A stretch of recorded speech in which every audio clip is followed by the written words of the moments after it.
দেখো অনেক রাত্রি হয়েছে, এখন আমি একটু গাজরের হালুয়া বানাবো বলে দেখো গাজর ঘষে দু কালারের হয়ে গেছে। এখানে একটুখানি কাজু কিশমিশ আছে, ঘি দিয়ে গাজরটা ভাজবো। গাজরগুলো ঘি দিয়ে ভালো করে ভেজে নেব। আর সামান্য একটু নুন দিয়ে ঘি দিয়ে গাজরটাকে ভালো করে ভেজে নেব। আমার একটু মাখনও দিয়ে দিলাম, টেস্টটা ভালো হয়।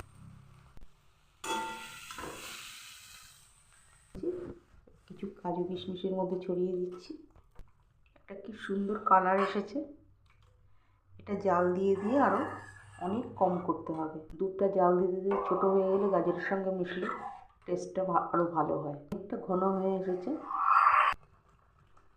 অল্প করে মিল্ক মেড দিয়ে দিচ্ছি। দেখো আমার গাজরের হালুয়া একদম রেডি।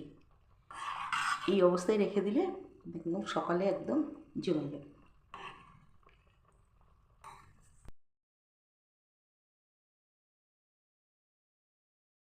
কড়াই থেকে নামিয়ে আমি কন্টেনারে রেখে দিয়েছি, একদম ঘন হয়ে গেছে।